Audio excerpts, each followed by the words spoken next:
Boa noite a todos. O mais difícil é ser o último, né?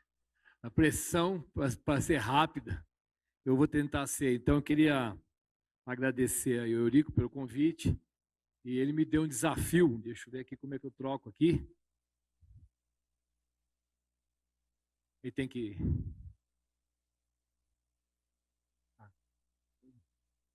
Desafio. Aqui, bom. Então, quero falar rapidamente. Me deu o desafio de falar um pouco sobre inovação na cadeia logística, né, tecnologia nas operações logísticas. Então, esse é o desafio. Rapidamente, então, né, eu sou da Ilog Inteligência Logística, é uma consultoria, e eu tenho alguma experiência de trabalho aí, fui head de logística na CIA há muitos anos, trabalhei em supermercado também, operador logístico. Então, trago um pouco da experiência aqui de viver no mundo empresarial e agora, né, em consultoria. Então, um pouco do que eu quero falar rapidamente aqui, vou tentar ser breve por cada um, não vai ter tempo para pergunta lá embaixo. Eu quero falar primeiramente do contexto desse novo consumidor. Por que é importante isso? Porque nós, lojistas, precisamos entender de negócio, né? E Abraham Maslow, ele fez a escala de necessidades de Maslow, as necessidades fisiológicas, de segurança, né? Ele criou isso em 1943, quando ele lançou o seu livro, mas Maslow não conheceu, né, o mercado do consumo que a gente tem hoje. Então, se a gente fosse olhar essa escala de Maslow hoje, ela estaria assim, né? A gente colocaria mais dois pontos ali, né? Wi-Fi e bateria. A gente não pode mais viver sem. Virou necessidade. Todo mundo você vai, o cara está procurando uma tomada para poder ligar, para carregar o celular. Ou então ele fala, qual que é a rede Wi-Fi daqui? Então a gente está sobrevivendo nisso. Mas brincadeiras à parte, essa transformação ela está mudando o consumidor. E esse consumidor ele realmente mudou, principalmente depois da pandemia, como foi falado aqui. Uma coisa que é muito importante aqui é a velocidade. A velocidade, ela tem cada vez mais, a gente está vendo o mercado muito mais veloz. E a gente tem que olhar para isso, olhar para esse momento e falar, opa, eu preciso me adequar, eu preciso me transformar, né? E agora cada vez mais com o e-commerce, os modelos de compras que a gente viu aqui, de venda, né? E um ponto interessante aqui, na NRF de 2022, a maior feira de varejo, né, o maior encontro de varejo do mundo em Nova York, alguns pontos, né, algumas lições, e eu quero trazer aqui embaixo a revolução da cadeia de suprimentos. Então, como é importante a gente entender o que está acontecendo, essa transformação. Então, a gente precisa entender a transformação, porque ela está mexendo com a gente, ela está transformando, está trabalhando sobre nós, né? E aí, quando a gente vem para a logística, isso aqui são alguns dados para a gente conhecer, não quero me ater aqui, até porque o meu tempo está correndo, mas para que vocês saibam, né? Quando a logística ela é hoje, né, 13,7% sobre o PIB global do Brasil, desculpa. O Brasil tem uma ineficiência violenta em logística, a gente precisa realmente evoluir, isso é um dado importante, né? E aqui, essa mudança, e tudo que está acontecendo, né, eu quero falar sobre dois assuntos rapidamente, que é da tecnologia mesmo, né? Então, automação. Então, eu falo sobre sistemas e quero falar sobre realmente o fluxo de materiais. A gente vai falar toda essa automação, a mecanização que está acontecendo na logística, trazer um pouco aqui dessa informação. Então, essa competitividade, está acontecendo a transformação, está nos obrigando a olhar para esse mercado e, diante desses desafios, nós precisamos buscar soluções. Nós vamos olhar para o que nós estamos fazendo, repensar, reavaliar. Eu quero trazer agora sobre duas óticas. Então, sobre fluxo de informações e sobre fluxo de materiais. Isso que está acontecendo. Então, a evolução da logística, até 1990 a gente tinha um supply chain linear e a partir de 2015 a gente vem com o customer centric, ou seja, o cliente no centro dos negócios. E isso acelerou com a pandemia. Então, o que aconteceu é que logística e TI, que eram áreas mais vistas como operacionais, elas passam a ser o tema central da estratégia. Está vendo isso, essa transformação? né? Nós estamos indo para uma cadeia, né, de malha, de rede diferenciada. Essa transformação fala que a gente está saindo de produtos de grade padrão para personalização e crescimento. Cada vez mais a gente tem que personalizar. A gente falava, né, da disponibilidade, onde nós vamos chegando, do ciclo, do tempo de ciclo, da transformação e da quantidade de SKUs. Então, a gente trabalhava, precisamos colaborar internamente. Hoje a gente fala em orquestração da cadeia. A gente tem que orquestrar a cadeia inteira.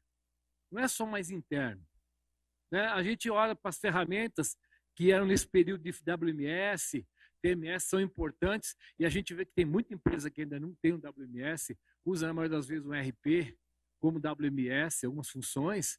A gente está falando agora de ecossistemas, então a gente está de RFID, IoT, a gente está falando aí de sortes, equipamentos. Então, essa transformação.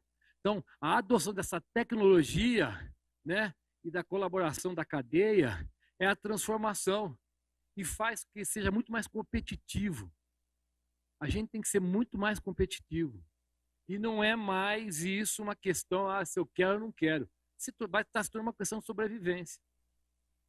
Você sempre quer olhar. E fala, puxa vida, eu trabalho na logística, mas eu preciso entender o que está acontecendo. Eu preciso olhar para o negócio. Eu preciso olhar para o futuro. A gente fala muito em perenidade.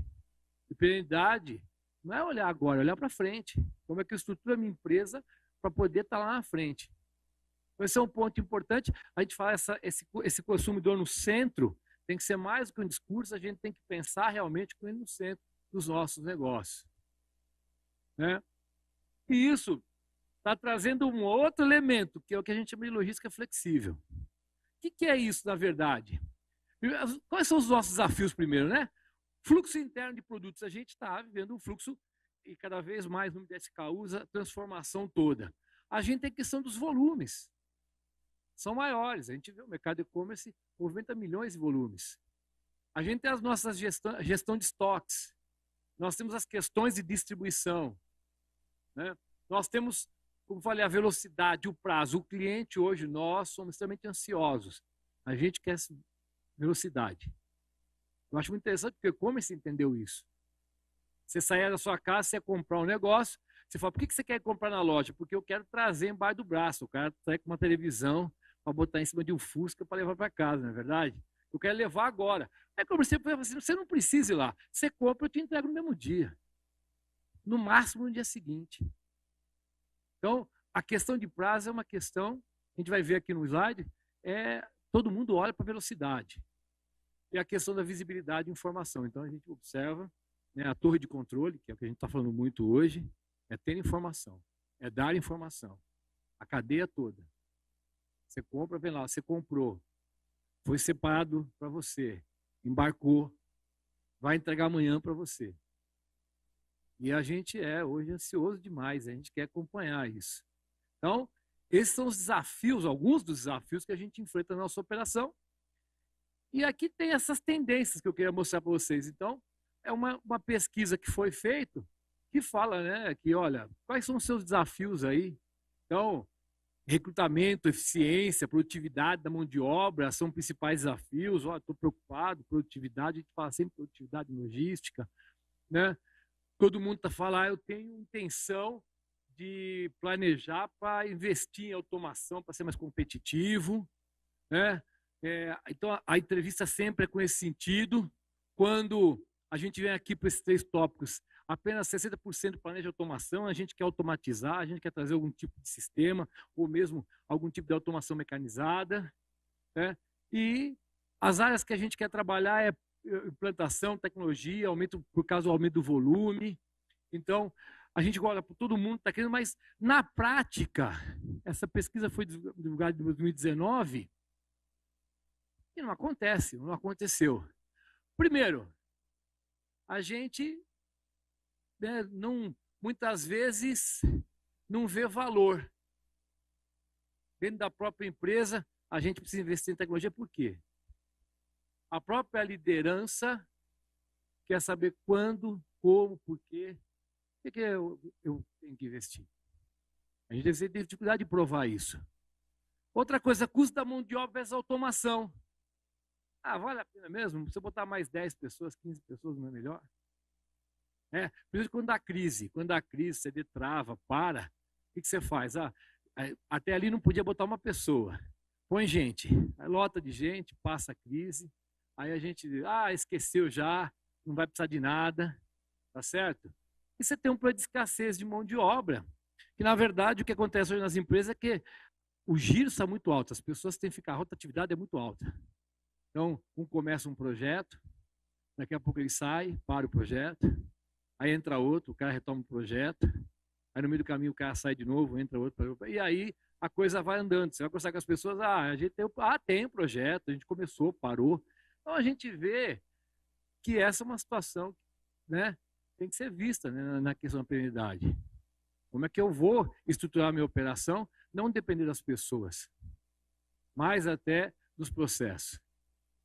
E há uma logística flexível. Hoje se fala em flexibilidade. Não, eu não posso. Minha capacidade é 100 por hora, mais que isso não dá. Eu não consigo. Para quem trabalha, eu trabalho no varejo, né, não tem isso. A gente tinha que se virar nos 30. Então, eu tenho que ter a capacidade, tem que ser elástica, ela tem que ser flexível, e a demanda varia, ela faz isso, ela não é linear, ela não é uma linha de produção logística, e a gente tem que tentar responder. E ter uma cadeia flexível, ela é importante hoje. Ela tem que fazer parte do escopo, porque é o que vai acontecer. Não vai ter demanda, não adianta a gente se enganar. Não vai haver uma demanda linear. A não ser que você trabalhe com produção só. Se é logística, se é no varejo principalmente, é altos e baixos. Nós somos a véspera da Black Friday. Explosão de pedido. Aí, não posso atender. Desliga o site, faz qualquer coisa.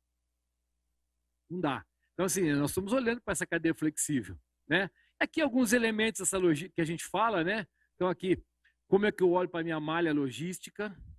Eu tenho operações interconectadas, né? Como é que eu tenho contratos de parceria, né? Às vezes tem um contrato fixo lá, não, isso aqui, mas como é que eu posso ter, às vezes, um pouco custo maior, com um pouco mais de flexibilidade? A questão da mão de obra, como é que eu posso trabalhar com combinações intermitentes, temporários e permanentes? Eu olhar para essa estruturação, como é que eu posso fazer isso? A questão do layout, né, é extremamente importante, às vezes dá pouca vazão, mas como é que eu olho para o layout, como é que eu deixo um layout para poder crescer e até mesmo diminuir a minha operação? E o que a gente chama de LAS, que é a logística da service, é como é que eu faço uma logística que é própria para cada um. É própria para o meu negócio, para a minha realidade. Então, são pontos importantes quando a gente pensa em flexibilidade. E aqui é um dado interessante, né? Esse é um índice divulgado também, que as empresas que têm uma automação, quanto elas aproveitam da automação? A gente vê que os operadores fazem um pouco melhor isso, mas o embarcador ainda perde. Tem muita empresa que colocou algum tipo de sistema, ou de mecanização, ou de automação, que aproveita mal, ou não aproveita tudo que pode. Essa é uma realidade. Não muitos têm, os que têm aproveitam mal, ou quase não aproveitam. Então, são reflexões que a gente tem que ter na cadeia logística, né? E quando eu falo em automação, quais são os desafios que eu tenho para essa automação? Né? Isso aqui é uma estrutura que a gente fala, né? Que é negócio, aplicação, conectividade e hardware, onde eu tenho que pensar numa economia compartilhada, o que a gente chama de tudo as a service, ou seja, eu tenho que fazer sob medida, não dá mais para ser a caixinha. Eu olho para a aplicação, o meu RP, o meu WMS, TMS, OMS, aí os sistemas que a gente tem para poder trabalhar em cima da aplicação. Ser conectivo, então, como é que são aí os meus dados, como é que eu trafego isso, como é que eu sou, né? Tempo de resposta, isso faz toda uma diferença. E eu vou lá embaixo para o hardware, o que eu posso ter de automação? Sorters, eu posso ter sorte de bandeja, como é que eu faço isso? Né? Os robôs que a gente tem, está vendo aplicações. Então, como é que eu faço essa disruptura em 4 camadas? Como é que eu olho para a minha operação de baixo para cima, de cima para baixo, e falo, puxa vida, aonde é que eu estou? Eu vou mostrar daqui a pouco para vocês. E aqui é um exemplo, né, de um suíte de aplicações. Então, quando a gente olha para o que tem de equipamento e sistemas hoje, pensando ali na cadeia de armazenagem, de transportes e visibilidade logística, essas são algumas delas. Tem muita coisa que a gente pode olhar, a gente pode aplicar, né? Mas assim, eu preciso pensar realmente nos desafios, porque quando eu olho para tudo isso, aí eu começo a olhar. Eu tenho softwares que têm arquitetura ineficiente, sistemas que não são integrados, plataformas que não são confiáveis. Tem um Lego de fornecedor, o cara tem lá um TOTUS com SAP, com Oracle, e, né, muitas vezes um conversa com o outro. A gente tem soluções internacionais que são caríssimas, são inviáveis, né? Você tem aqui a falta de processo na operação, a gente não consegue nem fazer, às vezes, o processo da operação funcionar. A gente tem o suporte ruim, tem um vendor of sell, que é aquele cara que, para vender, te promete tudo. Você tem isso aqui? Não. Meu software tem isso. Ah, isso aqui eu não tenho, mas eu faço para você. E depois o cara não entrega nada. Entendeu? Isso é muito comum. A gente fala, não, mas não, essa aí não tem, está em desenvolvimento. Mas logo vai ficar pronto. Na próxima versão, já vem o que você está pedindo. Né? E a gente trabalha com muita incerteza e falta de planejamento, esse é um ponto importante. Quando eu olho, então, para isso, né, como é que eu faço a avaliação em investimento em tecnologia? Primeiro, eu quero deixar claro que inovação nasce em processo. Tecnologia não faz milagre. Eu digo sempre que sistemas, né, e a automação é igual ao liquidificador. Se eu botar uma fruta boa, ela bate. Se eu botar uma fruta boa, bate igual. A diferença é o resultado. Então não adianta. Tem gente que não consegue fazer um processo certo e quer tecnologia. Ter clareza do que você quer é fundamental. Né? Uma coisa importante, vale o que está escrito. Tem que ter um negócio ali, ó, isso aqui é a nossa cartilha. É isso que a gente vai seguir. Né? Tem que ter o patrocínio da alta liderança.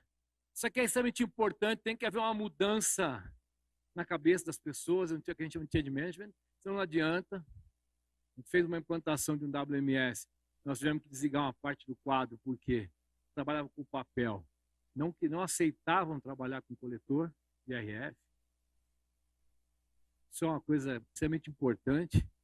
A gente tem que ter consistência de propósito e tem que ter aliança dos times de projeto, TI, operações, RH, quem for. Gente, ninguém faz nada sozinho. Ah, não, deixa comigo. Não, a gente precisa, né, da área comercial também. Eu sempre digo, a área comercial não é inimiga da logística. Apesar de às vezes parecer, né? Ah, não, mas esse cara pede os negócios que é de maluco. Pô, esses caras estão loucos. Não. A gente tem que se colocar, né, empatia no lugar do outro, entender a dor deles. Trazer os caras para o jogo, entender. Porque quando a gente fica brigando, fica batendo um com o outro, nós não vamos a lugar nenhum. Então, esses são pontos importantes. Né? E aqui, como é que eu avalio o investimento? Então, isso é um ponto importante. O que está acontecendo, né? Baixa possibilidade de aumento de diversificação da linha. Ah, não posso. Logística não pode ser um limitador. Ela tem que ser uma alavancadora. Sempre. Que vale o negócio. É negócio. Não adianta. Sem venda, ninguém tem salário. Nós trabalhamos para isso. Então, às vezes tem operações com alto índice de erro, exigência de maior flexibilidade, alto índice de evolução. Aqui são pontos que eu olho para a minha operação e falo, puxa vida, eu tenho muitos problemas, eu preciso achar solução.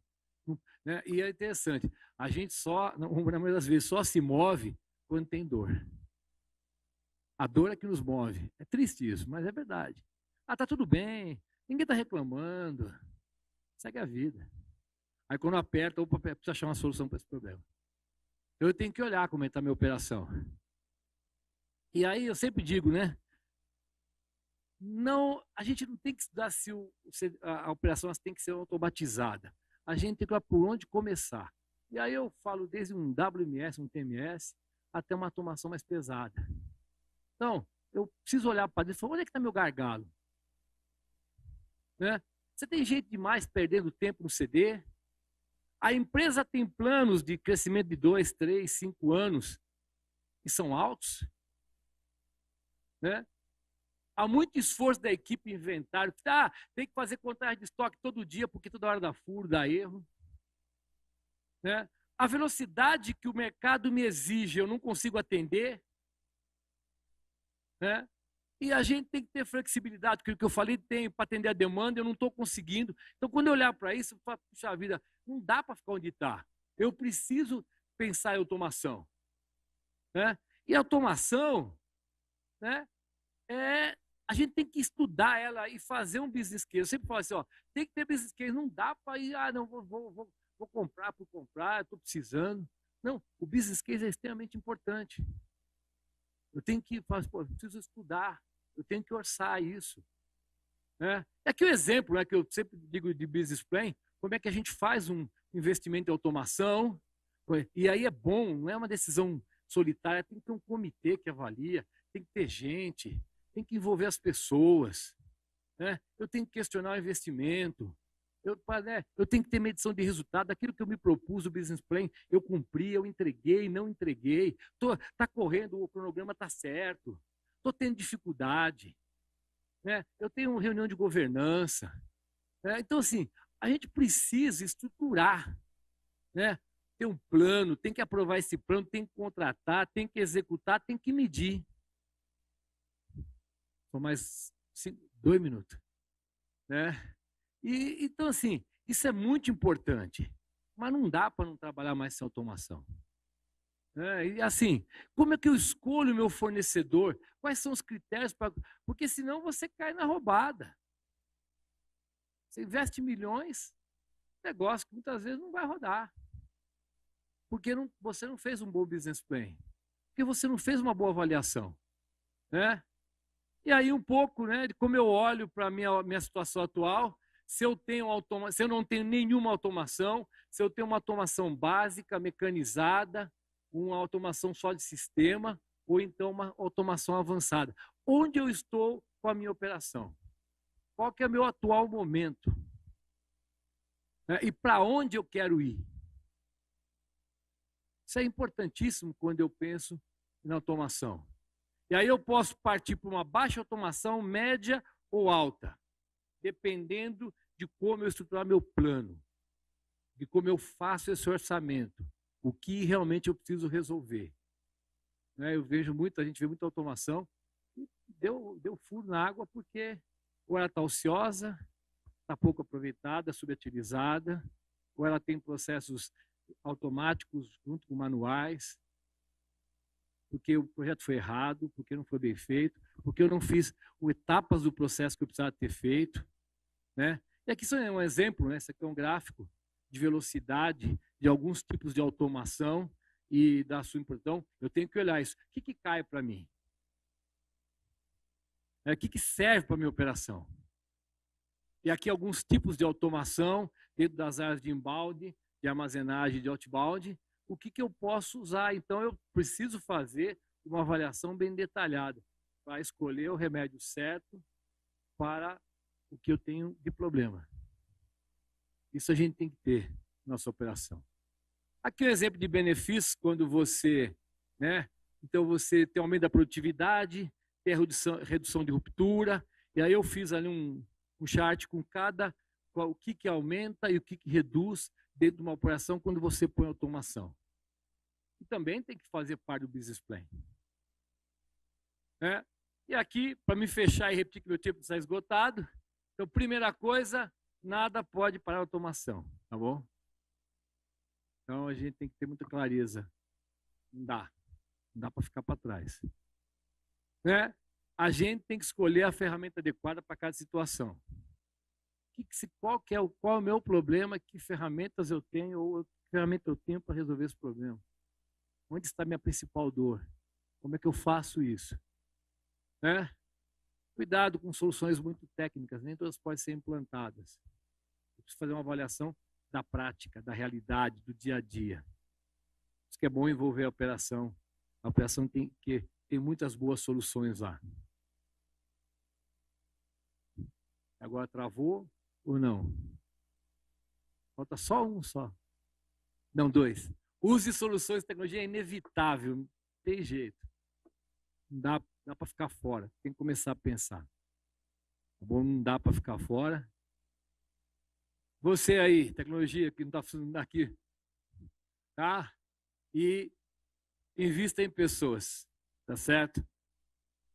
Pessoas são importantes, sempre serão, tá bom? Sempre são importantes as pessoas. A gente tem que ter certo cuidado na automação, porque envolve pessoas e a gente tem que capacitar, tem que cuidar, tem que treinar.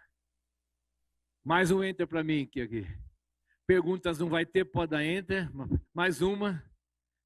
Obrigado, gente. É só isso.